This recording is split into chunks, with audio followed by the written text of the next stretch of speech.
참 한 주간 동안 그 솔릭이라는 태풍이 한반도를 지나갔습니다. 올 때만 해도 온 매스컴, 방송, 신문, 언론 매체, 대구시 방송까지도 태풍 피해에 이번에 아주 큰 태풍이다, 그렇게 해서 그 태풍에 대한 준비를 철저히 하도록 문을 다 잠그십시오. 또 바람이 들어오지 않도록 문틈을 막으십시오. 나중에 한반도에 들어왔어요. 제주도에 왔는데 제주도 태풍 실황을 아주 중계로 이렇게 보여주는 것을 봤어요. 야자수 나무가 몇백 년 된 나무가 뿌리채 막 뽑혀가 버리고 부러져 버리고 제주 시내가 아주 물폭탄을 맞은 것 같은 그런 것을 보면서 나중에 제가 호남 지방으로 왔어요. 그랬더니 실시간 생중계를 했어요. 그걸 보면서 아이고, 대구에는 어떻게 될까. 참 다행스럽게도 그 태풍 피해가 우리나라에 이번에는 참 적었다고 합니다.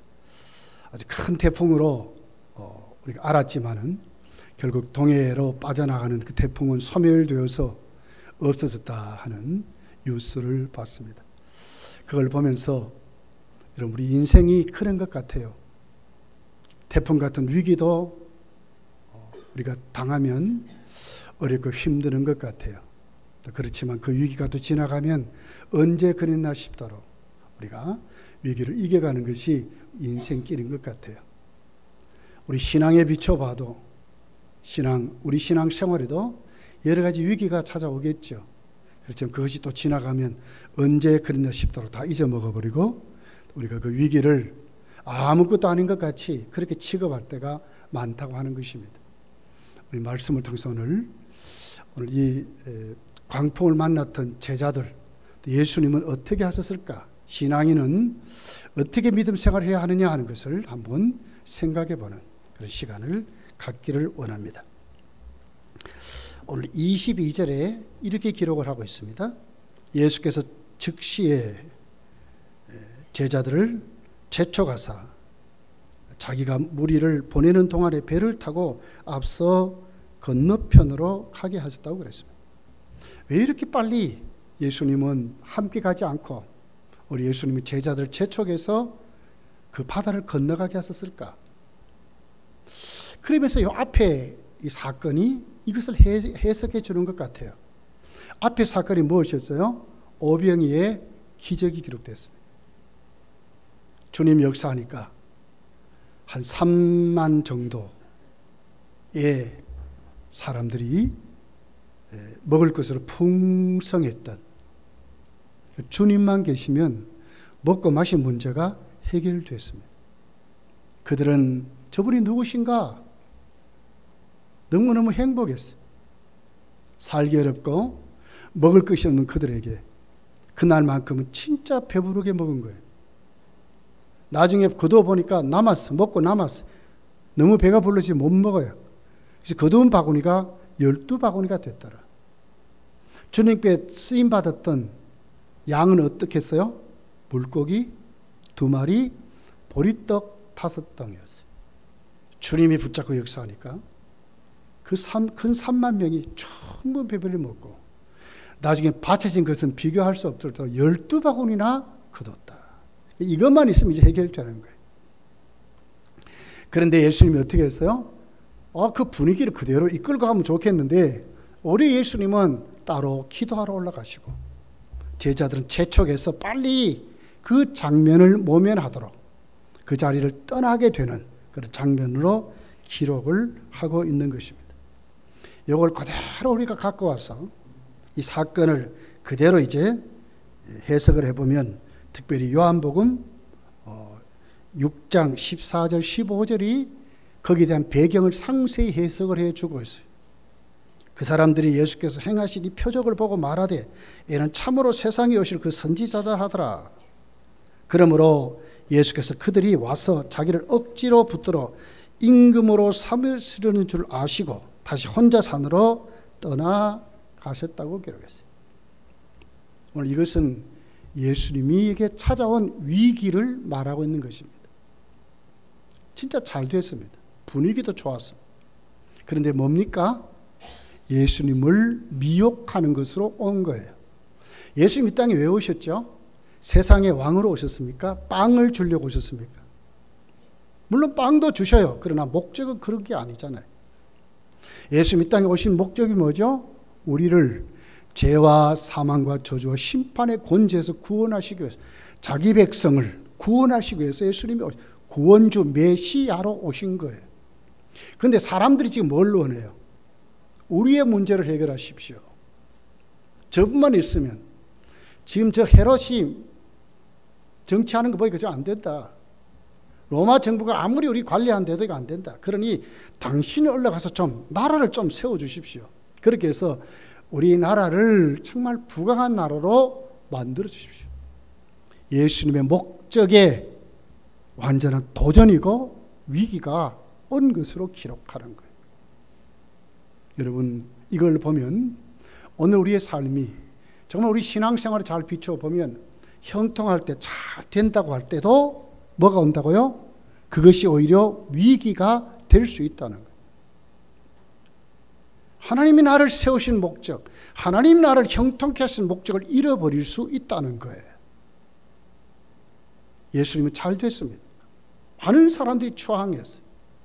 요한복음 6장에 가보면 그 배경에 예수님을 나중에 따라오지요. 얼마나 많이 따라서 배를 타고 막 어디 갔는지 막 끝까지 추적하고 따라온 거예요. 이것이 요한복음 6장의 배경입니다.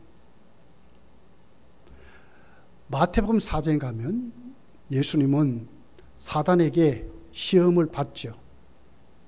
40일 금식기도 한 후에 3가지 시험을 받습니다. 그게 중요한 시험이 뭐였어요? 세상을 너에게 줄 테니까 한 번만 경배하라 하는 것이죠. 한 번만 경배하라. 너무 쉬운 거예요. 만국을 보여준 거예요. 세상의 왕으로 너를 세울 테니까 한 번만 나를 섬기라는 거죠. 얼마나 쉬운 방법이에요. 십자가 안 져도 됩니다. 예수님은 하나님의 아들이십니다. 마귀가 이거 인정하지 않는 게 아니에요. 당연 너가 하나님의 아들이라면 하고 얘기해요. 예수님이 찾아올 위기입니다. 쉽게 넘어갈 수 있는 거예요. 우리가 신앙생활하면서 마냥 잘 되고 쉽다고 할 때에 여러분 진짜 조심하셔야 돼요. 내가 자만할 수 있고 내 신앙이 나태해질 수 있고 내 자리가 높아지면 여러분 진짜 조심하셔야 돼요. 그걸 울고먹을 수 있는 거예요. 그것으로 여러분 목에 힘을 주고 고든 사람으로 살아갈 수 있는, 진짜 조심하셔야 돼요. 예수님에게 이런 미혹이, 큰 위기가 온 것으로 기록을 하고 있습니다. 그러면서도 뭡니까? 오병이의 기적이 앞에 기록된 다음에 찾아온 위기를 보면 오늘 우리에게도 하나님의 축복 가운데서도 위기는 있다고 하는 거예요. 잊지 말아야 합니다. 광풍은 여전히 성도의 삶에는 있다고 하는 것을 잊지 말아야 한다는 거예요. 이것이 첫 번째 오늘 이 사건이 우리에게 주는 교훈입니다. 축복 속에서도, 형통 속에서도, 우리가 잘 될 때 그 같은 속에서도 위기는 우리에게 찾아온다는 거죠. 제자들을 보세요. 얼마나 좋았을까? 사람들이 난리가 났어요. 예수님의 제자하면 그것까지 울고 먹을 수 있잖아요. 얼마나 추앙했을까? 얼마나 예수님 만나고 싶은데 와이로를 좀 쓰면 이 제자들만 잘 이렇게 해가지고 좀 앞에 세워주면 예수님 눈에 팍 띌 거 아니에요? 오병의 기적이 얼마나 여러분 그들이 사람들 앞에 존경을 받았겠어요. 사람들을 앉혀놓아라. 너희들이 빵을 떼어서 나눠주라 했을 때 누가 나눠줍니까? 제자들이 나눠주는 거거든요. 얼마나 그때 인기가 좋았을까요? 그런데 오늘 어떻게 됐어요? 그들에게 위기가 찾아왔다고 말하는 거예요. 또 한 번 다르게 생각해 봅시다. 제자들이 가고 싶어서 지금 이 갈릴리 바다를 건너갑니까? 아니에요. 예수님이 가게 하심으로 가는 거예요. 뭡니까? 말씀 잘 순종한 거예요. 말씀대로 살았던 거예요. 그런데도 뭐가 왔어요? 광풍이 왔다고 하는 거예요. 우리 되게 우리 생각하지요. 믿음 생활 게으리하고 죄를 짓고 잘못하면 불순종하면 위기가 오는 것으로 생각하지만 아니에요. 그때 분명히 오지요. 그러나 우리가 하나님 말씀 잘 순종하고 믿음 생활 잘 하는데도, 충성하는데도, 헌신하는데도, 봉사하는데도 뭐가 있어요? 여전히 위기는 우리에게 있다는 거예요. 이것을 오늘 이 본문이 우리에게 가르쳐 주고 있다고 하는 거예요. 성도는 늘 이 생활 속에 우리가 죽을 때까지 전투하는 사람입니다. 온전히 승리는 천국가에 이루어져요. 우리 이 땅에서 전투자로 살아가는 거예요. 잊지 마셔야 돼요. 긴장의 끈을 놓지 말고, 내가 갔던 위치를 여러분 그거 세우려고 하지 말고, 여전히 우리는 하나님 앞에 내가 오늘 또 내 인생길 뭐요? 나에게 다가오는 그 위기를 똑바로 눈을 쳐다보고 사단의 시험에 들지 말고요. 네. 이것을 지금 우리에게 말씀하는 거예요. 야, 잘 됐다. 이렇게 되면 이제 된다. 탄탄대로를 걸으면서 말씀 순종하면 뭐 형통한 길밖에 없다. 아닙니다, 여러분. 그 속에서도 시험이 찾아오고 위기가 찾아오고 어려움이 찾아온다는 것을. 제자들은 예수님에게 순종한 것뿐이잖아요. 그런데도 오늘 성경은 우리에게 제자들이 당한 그 어려움들을 우리에게 말씀을 하고 있다고 하는 겁니다. 14절이죠. 배가 이미 육지에서 소리나 떠나서 바람이 거스리므로 물결로 말미암아 고난을 당하더라. 뭘 당했어요? 물결로 고난을 당하더라. 어떻게 했어요? 배가 소리나 이렇게 이제 그 바다를 건너가는데 누가 했어요? 자기들이 노를 지어 간 거예요. 우랄랄라 하고, 이번에 말이야 주님이 했더니 수많은 사람들이 먹고 살았어. 수많은 사람들이 저렇게 좋아했어.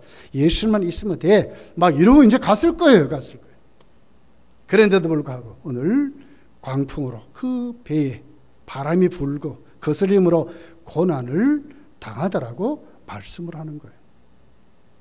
여러분, 우리 삶에 꼭 기억할 것은 오늘 하나님 앞에 나에게 찾아오는 위기가 있다 하는, 눈을 부릅뜨고 영적인 전투자로 내가 산다는 것을 잊지 말아야 된다. 거기에 결코 자만하거나 결코 교만하면 그날로 무너지는 거예요. 정신을 똑바로 차리고 우리가 하나님 앞에 세워져야 된다. 예수님은 당신에게 찾아온 위기를 어떻게 이겼어요? 단호하게 물리침으로 이겼어요. 사단을 향해 명령했어요. 사단아, 내 뒤로 물러가라고. 예수님은 단호하게 명령함으로 그 위기를 이겼다고 기록을 해요. 제자들을 어떻게 이겼습니까? 제자들에게 찾아온 것은 어떻게 했습니까? 오늘 본문에 나와 있는 예수님은 그 명령을 어떻게 이겼죠? 그 다가온 위기를 어떻게 이겼죠? 그 자리를 떠남으로 이겼어요. 사람들이 예수님을 왕으로 추대하려고 난리가 났잖아요. 그럴 때 어떻게 예수님은 그 자리를 떠나서 홀로 하나님께 엎드렸다는 거예요. 나를 존경하고, 그렇게 해도 나는 이 정도면 이제 교회에서 그래도 어느 정도 된다. 이럴 때 여러분 어떻게 그 자리를 이제 벗어나도록 해야 된다는 거예요. 하나님께 더 돕게 하는 것으로, 더 하나님께 더 낮아지는 것으로, 더 하나님께 더 겸손해진 것으로 해야 된다는 거예요. 왜 예수님이 제자들을 그 바람이 거슬리는 그 자리로 몰아넣었을까 하는 거지요. 왜 이렇게 빨리 떠나라고 했느냐 하는 거지요. 왜 그랬습니까? 제자들이 그 가슴 속에 허풍이 들지 않도록, 그 인기를 마음껏 누리는 거기에 빠지지 않도록 예수님은 그 제자들을 그 자리를 떠나도록 하셨다는 거예요. 성도는 그 자리를 떠나는 것입니다. 그 자리에 멈춰 있으면 그날로 무너진다는 것을 우리에게 가르쳐 주시는 거예요. 광풍이 옵니다. 태풍이 옵니다. 고난이 옵니다. 왜 옵니까? 더 주님 깨닫도록, 주님 앞에 똑바로 서도록 주님은 그 자리로 몰아넣었다는 거예요. 이것을 우리가 기억하고 믿음의 삶을 우리가 바르게 그 위기를 이겨가는 그런 믿음으로 우리가 세워져야 한다 하는 것을 우리에게 가르쳐 주고 있습니다. 그 위기는 언제까지 됐습니까? 밤 사경까지라고 그랬어요.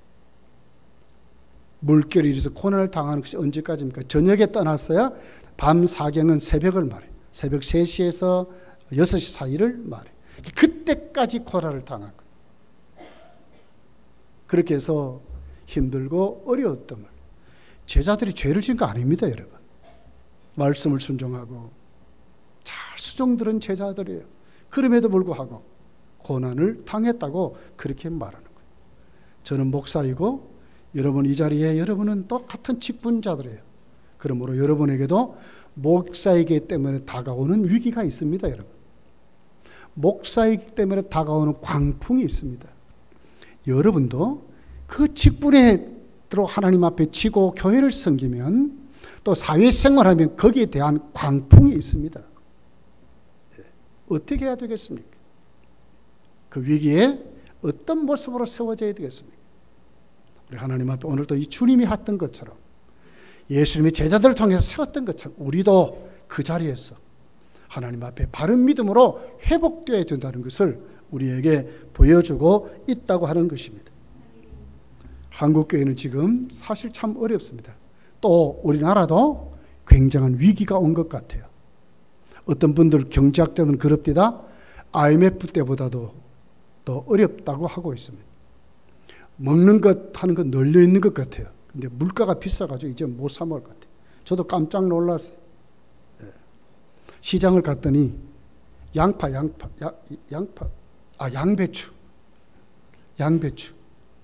그게 좋아서 살려고 갔더니 깜짝 놀랐어요. 양배추 하나가요 5천 뭐 얼마, 요즘 보니까 8,000원까지 갔습니다. 요만한 하얀 양배추가. 저한테 물어봤어요. 이게 이렇게 비싸니까. 이렇게 비쌀 수가 없다는 거예요. 이게 지금 우리나라입니다. 경제정책이 중심을 잃어버린 것 같아요. 이랬다 저랬다. 어떻게 될지 모르겠어요. 얼마나 불안한지 몰라요. 청년들의 일자리가 없으니까 공무원만 자꾸 누르킵니다. 나중에 어떻게 될지 모르겠어요. 그러니까 어떻게 돼요? 결혼 안 하려고 그래. 결혼해도 아이를 안 낳습니다. 왜? 본인이 이제 살아갈 희망이 없어. 집값이요. 이런 말할 수 없어요. 여러분의 자녀들 큰일 났습니다. 집 가진 분들은 뭐 그래도 뭐 살겠죠. 지금 난리가 났어요. 정부가 이렇게 하면 또 지방정부는 이렇게 하고 뭐 이러다 보니까 또 뭐 정책을 얘기하면 그게 또 따라가지고 막 경기가 막 또 올라가가지고 난리가 난 거예요. 지금 어떻게 될지를 모르겠어요. 우리 지집사님 기도했지만 우리 종교적으로 기독교적으로 우리나라가 기독교의 위기가 온 것 같아요. 이번에 기독신문을 보니까 제 친구 목사가 칼럼을 썼어요. 한국교회예요. 더 이상 망하려는가? 폭삭 망하려는가? 요한계시록을 봐라. 하나님이 촛대를 옮긴다 하지 않았느냐? 한국에 촛대를 옮기면 어떻게 되겠느냐고. 그런 칼럼을 읽어봤어요. 한국 교회도 지금 위기가 왔습니다. 우리가 동성애를 반대하고 기도했지만 정부는 눈도 깜짝 안 해요. 차별금지법 여러분 결정되면 설교가 이제 다른 종교를 비판 못합니다. 나가서 전도 못해. 예수 믿으라고 못합니다. 그들의 인권을 방해한다나? 이단을 이단이라고 말하지 못하고 다른 종교에 구원이 없다고 말할 수가 없어요. 그들을 차별한다고 말하는 거예요. 동성애가 이제 합법적으로 국회에 통과되면 자신 있게 이제 동성혼 결혼을 인정하게 될 거예요. 군대에서 난리가 날 거예요. 이제 아이들 학교 교육에 이제 난리가 날 거예요. 여러분의 자녀들이 결혼 상대자 여자아이들이 여자아이 신부를 데려오고 남편을 데려올 거예요. 이제. 남자도 그렇게 될 거예요. 그런데도 지금 여러분 한국교회도 위기가 지금 온 것입니다. 우리나라도 위기가 왔습니다. 이걸 보면서 정말 이 시대에 정말 우리가 하나님 앞에 성도가 어떤 모습으로 세워져야 할까? 오늘 말씀을 통해서 한번 정말 자세하게 살펴보는 그런 시간이 될 줄 믿습니다. 자, 25절입니다. 같이 한번 읽어볼게요. 25절. 시작. 밤 사경에 예수께서 바다 위에 걸어서 제자들에게 오시니. 그렇습니다. 이런 위기의 해결책이 뭡니까? 나라도 한국 교회도 우리도 예수님이 오셔야 한다는 거예요. 예수님밖에 없습니다. 예수님밖에 없습니다. 주님 모르는 게 아니에요. 주님 다 아십니다. 문제는 우리가 몰라요. 우리가 위기인지를 모르고 있는 거예요. 지금 무너져 가는데도 모르고 있는 거예요.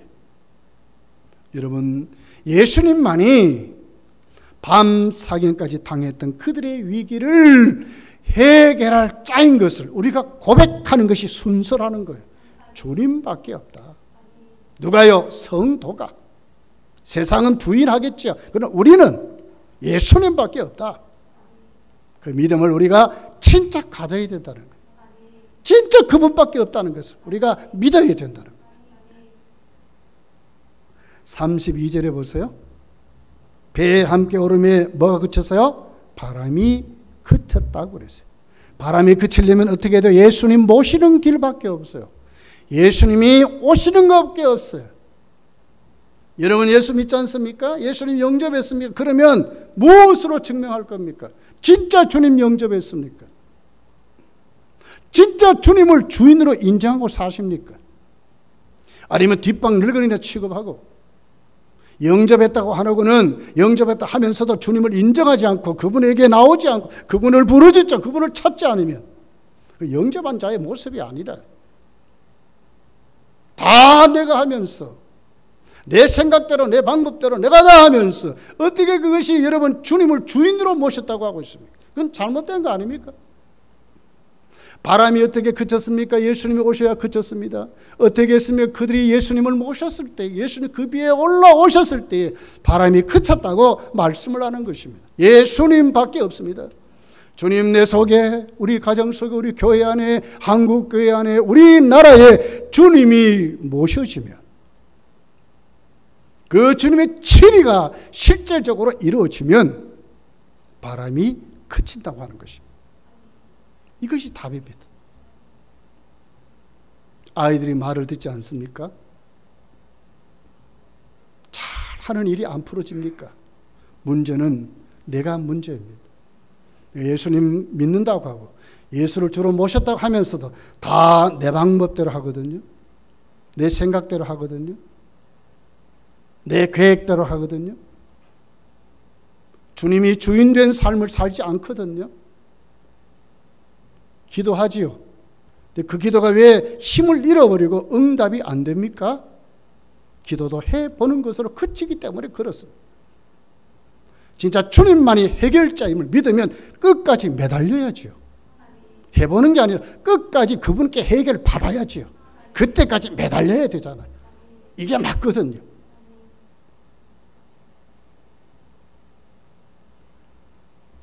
주님을 모셨다 하지만 진짜 모셔지지 않았기 때문에 여러분 우리 삶에 위기가 온다. 해결이 되지 않는다. 오늘 성경은 우리에게 말씀을 하고 있는 것입니다.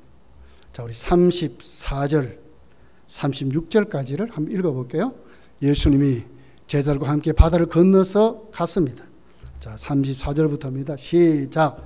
그들이 건너가 게네사렛 땅에 이르니 그곳 사람들이 예수신 줄 알고 그 근방에 두루 통제하여 모든 병든 자를 예수께 데려와서 다만 예수의 옷자락이라도 손을 대게 하시기를 간구하니 손을 대는 자는 다 나음을 얻었다. 어떻게 됐습니까? 예수님을 모셨지 않습니까? 첫 번째 방법이 뭐겠어요? 예수신 줄 알았다고 그랬어요. 예수님을 알아보는 겁니다. 찾아오신 주님을 알아보는 겁니다. 저분이 누구신 걸 알아보는 겁니다. 그리고 어떻게 됩니까? 그들에게 모셨습니다. 그리고 어떻게 했습니까? 많은 병자를 데리고 왔습니다. 많은 문제를 갖고 왔습니다. 거기 어떤 사람이 있습니까? 하도 많으니까 주님 만날 수 없어요. 옷 옷자락이라도 만지면 나을 줄 믿고 만지니 나았다고 그랬어요. 믿음대로 됩니다, 여러분.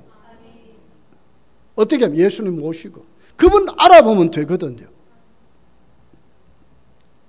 신앙생활을 한다고 하면서 진짜 예수님이 찾아오시면 몰라요. 말은 이론으로 잘 알지요. 얼마나 천상유수같이 기도도 잘하는데요. 실질적으로 삶에 없어 그게요. 모시지 않아요. 믿음이 없어요. 옷자락에도 만지면 낫는다. 이 말은 뭐예요? 그분만 전적으로 의지했단 말 아닙니까? 세상에 어떻게 여러분 옷자락 만든다고 낫습니까? 어리석어도 어떻게 이렇게 어리석습니까? 그런데 누구의 옷이에요? 주님의 옷이거든요. 이게 믿음이라요. 불신자들의 눈에는 엄청난 모순이죠. 이게 무슨 힘이 있습니까, 여러분? 이 옷감이 무슨 힘이 있습니까? 그런데 그는 어떻게 주님의 옷을 만지는 거예요. 주님께 온 겁니다. 그 믿음을 주님께 내려놓은 것입니다. 이것이 가버나움에 일어났던 역사였습니다. 성도요, 검단 교우들이요, 여러분 교회에 오지 않습니까? 어떻게 와야 되겠습니까? 사람 만나러 왔습니까? 뭘 내놓으려고 왔습니까? 믿음으로 주님 만나야 될 줄 믿습니다. 주님을 영접해야 합니다. 이게 믿음입니다. 주님을 진짜 모셔야 합니다. 내가 그분 앞에 내가 케어되어야 주님의 역사가 일어나게 되는 것입니다. 고난이 왔습니다. 광풍이 일어났습니다. 제자들이 뭘 했습니까, 여러분? 거기 제자들은 아무것도 할 수 없습니다. 주님은 지금 이걸 기대하시는 것입니다. 주님 오늘 이런 방법으로 주님의 사람들로 만들어 가시는 모습을 오늘 우리에게 보여주고 있다고 하는 것입니다. 자, 다시 본문으로 한번 돌아가 보겠습니다. 여러분, 예수님이 오십니다. 베드로가 먼저 알아봤어요. 주시어든 나를 명하여 바다로 걸어오게 하소서. 예수님이 오라 하셨더니 베드로는 바다를 걸어갈 수 있었다고 오늘 본문이 기록을 하고 있습니다. 이건 오늘 우리에게 뭘 얘기할까요? 바른 믿음이 뭘까요, 여러분? 예수님을 모셨다는 믿음이 도대체 뭡니까? 먼저는 주님을 알아봐야 하는 것입니다. 예수님 누구셨습니까? 여러분, 예수님은 이 땅에 오셔서 뭘 하셨습니까? 확실히 알고 주님 알아보고, 그러면 어떻게 돼요? 의심하지 말고 주님만 바라보고 온전한 믿음으로 주님을 바라보고 절대자인 것을 확실히 믿고 걸어가는 것입니다. 이것이 믿음이에요. 그러다가 빠졌습니다. 왜 빠졌습니까? 자, 우리 한번 기도해 봅시다. 말씀 나눠 봅시다. 자, 28절부터죠. 30절까지 한번 같이 읽어볼게요. 시작. 베드로가 대답하여 이르되 주여 만일 주시어든 나를 명하사 물리로 오라 하소서 하니 오라 하시니 베드로가 배에서 내려 물리로 걸어서 예수께로 가되 바람을 보고 무서워하는지라 소리질러 이르되 주여 나를 구원하소서 하니. 자, 이게 무슨 얘기예요? 주님만 그 바다를 걸으신 게 아니에요. 제자들도 걸었습니다. 이게 믿음입니다. 주님을 똑바로 보고 주님의 명령이 오라 하시니 주님만 바라봤을 때는 광풍을 밟았다고 이겼다니까요. 우리에게 오는 위기라든지 우리에게 오는 시험도 우리는 이깁니다, 분명히 성도는. 그런데 시험에 드는 자들이 있어요. 빠져버리는 사람들이 있어요. 왜 그랬습니까? 오늘 30절이 뭘 얘기해요? 다시 바다를 봤다고 그랬어요. 주님을 보는 시선이 누구를 봐요? 바다를 보니까, 시험을 보니까 넘어지는 거예요. 위기는 하나님을 찾는 기회인데, 위기는 하나님을 만나는 축복의 기회인데 이 기회를 붙잡지 못하고 시험을 보고 물결을 보니까, 어려움을 보니까, 힘듦을 보니까, 소문을 들어보니까 이 말이에요. 그 귀를 막으셔야 돼요. 귀를 막으시, 귀를 막으시. 듣고 빠져버리면 넘어져요. 귀를 막아버려요. 바람을 보니까 두려워서 빠져버렸다고 말하는 거예요. 이 믿음이 여러분 작은 믿음입니다. 자, 다시 가보겠습니다. 31절입니다. 자, 한번 읽어볼게요. 시작. 예수께서 즉시 손을 내밀어 그를 붙잡으시며 이르시되 믿음이 적은 자여 왜 의심하느냐. 자, 믿음이 적은 믿음이 뭐예요? 의심하는 겁니다. 의심하는 겁니다. 그리고 뭐예요? 바람을 보는 것, 파도를 보는 것이 적은 믿음입니다. 주님을 바라보던 시선이 주님을 의심하고 이렇게 살면 힘들겠구나, 안 되면 어떻게 하지? 여기 빠져버립니다. 내가 왕따가 되면 어떻게 돼? 여기 빠져버렸어. 그럼 진짜 빠져버리는 거예요. 기도해봐도 안 되더라. 그럼 그 사람은 안 되는 사람이래. 안 되는 사람이래. 그 사람은 안 됩니다. 믿어봐야 별별로, 그 사람은 믿어봐야 별별로 없는 사람이 돼버리는 거예요. 왜? 시인해버렸잖아, 입술로. 믿음대로 됩니다. 기도하면 됩니다. 기도하는 대로 됩니다. 분명히 됩니다. 의심해서 문제라요. 의심했어요. 그리고 세상을 바라봤어요. 상황을 잘 분별하고 머리를 굴렸어요. 타협해버렸어요. 이것을 주님은 작은 믿음이라고 말합니다. 믿음이 없는 게 아닙니다. 믿음이 있습니다. 근데 작은 믿음이라, 큰 믿음이 아니라는. 큰 믿음은 뭡니까? 자, 다시 한번 보겠습니다. 27절입니다. 예수께서 즉시 이르시되 안심하라 내니 두려워하지 마라. 요거 붙잡는 거예요. 주님만 계시면 우리 믿음이 어떻게 해요? 두려움에서, 내 모든 상황에서 주님이 나를 건져주신다는, 안심하라 두려워하지 말라는 주님의 약속을 붙잡고 주님 똑바로 보는 거예요. 누가 해결해요? 내가 해결하는 거 아닙니다. 누가 해결해요? 주님이 해결하는 거예요. 홍해가 있습니다, 여러분. 신앙생활 왜 홍해가 없어요? 홍해가 있습니다. 홍해가 어떻게 건넜어요, 여러분? 이스라엘 백성 힘으로 건넜어요? 아니잖아요. 하나님이 기적으로 건너게 했어요. 이걸 믿으셔야 돼요. 나에게 부딪힌 이 광풍들, 나에게 부딪힌 위기를 내가 넘을 수 없지만 주님은 이 위기를 극복하게 하시고, 다 아시는 주님이 내 속에 오시면, 나와 함께 하시면 해결해 주신다. 주님이 이겼듯이 나도 이길 수 있다는 믿음을 가지는 것입니다. 이것이 여러분 위기를 이길 수 있는 힘입니다. 우리나라는 지금 진짜 힘듭니다, 여러분. 뭡니까? 선진국들, OECD 국가입니까? 모든 나라들이 이번에 흑자를 냈는데 우리나라만 적자가 났어요. 수출이 점점 땅에 떨어지고 난리가 났어요.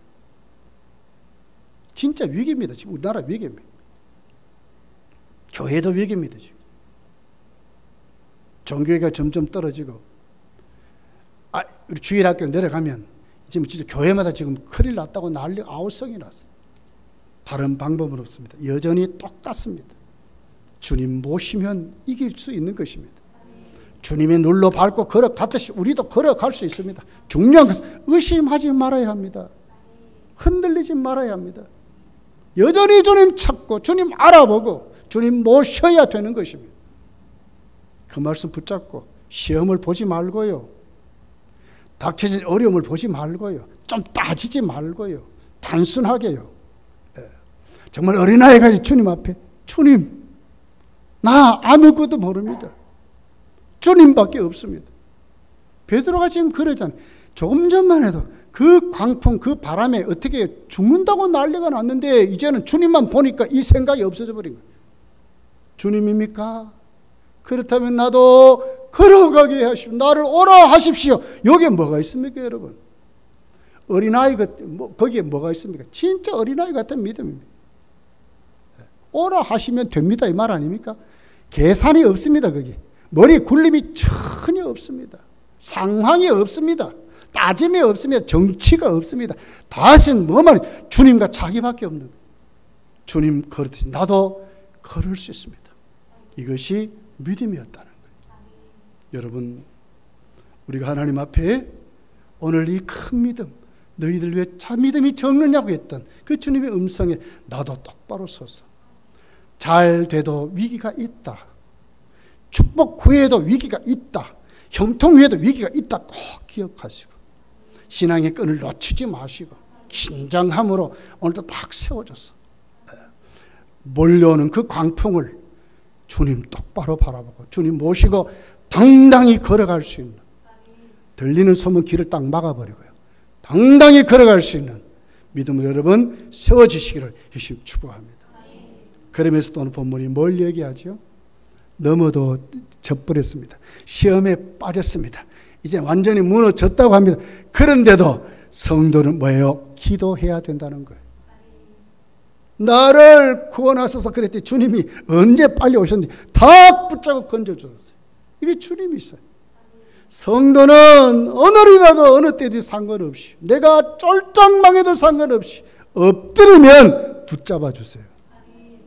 이게 믿음이라. 체면 보지 마시고요, 자존심 세우지 마시고요, 우리 모습 그대로 내려놓고 주님 나 도와주세요, 나를 구원하소서. 그러면 언제든지 광풍의 그 위기를 건져주신다. 성경 우리에게 가르쳐주는 말씀입니다. 한 주간 여러분 또 살아가면서 또 무대에도 올 것이고 어떻게 될는지는 모르겠어요. 그러나 교회 문을 닫는 그 순간부터 여러분 오늘도 주님 똑바로 바라보고 의심하지 말고요, 안심하라, 두려워하지 말라는 그 음성의 귀를 바짝 열고 주님 똑바로 모시고 한 주간도 예수의 이름으로 승리하시기를 예수님 축복합니다. 기도하겠습니다.